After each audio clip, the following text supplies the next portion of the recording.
These chicken Parmesan meatballs are absolutely out of this world. Let me show you how I made them. In a bowl, I have a mixture of just regular ground chicken and ground chicken breast, and I'm seasoning up with salt, pepper, garlic powder, onion powder, Italian seasoning, ground oregano, and ground basil, and then I'm putting in some Italian seasoned breadcrumbs, some Parmesan cheese, and 1 egg. On a baking sheet, I'm spreading around some avocado oil, and then I'm taking that same avocado oil and putting it on my gloves because ground chicken is really sticky. So this helps it not stick. Right around here is where I realized that I forgot the fresh parsley, so my husband to the rescue. I'm going to go ahead and start forming these meatballs, and you can make these however big or however small you like. You can use a cookie scoop, a tablespoon measure, whatever your heart desires. I just eyeballed it, and I'm putting those meatballs in a 400-degree oven. While I make my sauce, I'm taking some avocado oil in the pan and onions and all of those spices that I put into the meatballs into the pan also, and sauteing that up. And now I'm going to throw in some garlic. And then you're going to see I'm going to put in some of that frozen tomato paste from my previous video. And to get that tomato paste moving around, I'm just splashing in just a little bit of water, and I'm sauteing everything up until it's nice and soft and translucent, and that tomato paste cooks out a little bit.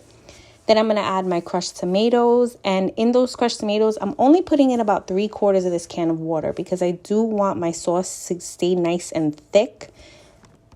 I'm going to give that sauce a quick little stir, and then my lid doesn't have a little venting hole, so like a little steam hole, so I have to tilt it to the side a little bit so some of that steam lets out. I put my pasta to boil, and then once my meatballs are cooked enough for me, you can let them get as brown as you want. I'm going to go ahead and put them in that sauce and let them simmer away for about 10 minutes again with that little side vent so that the sauce can thicken up. You can see how much it's thickened. It's just so amazing. Now, my family prefers a pink sauce, so I usually always add some cream or something to make my sauce a little bit creamier. Then I'm going to take those meatballs out with some of that sauce into a baking dish. The sauce, I'm going to go about 3/4 of the way up on those meatballs. And then what I didn't show here was underneath this mozzarella cheese is actually some Parmesan cheese.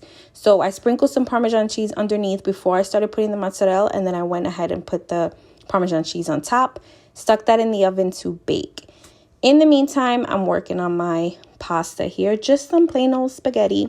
What makes me really sad to even think about right now while I'm watching this footage back is that I lost the footage of me plating the dish, and that makes me so upset because the cheese pull on these meatballs was absolutely insane. But at least I got this. Look at that just bubbly brown deliciousness. I have to tell you, these are probably some of the best meatballs I've ever made, and they're even better the next day. So let me know if you try them.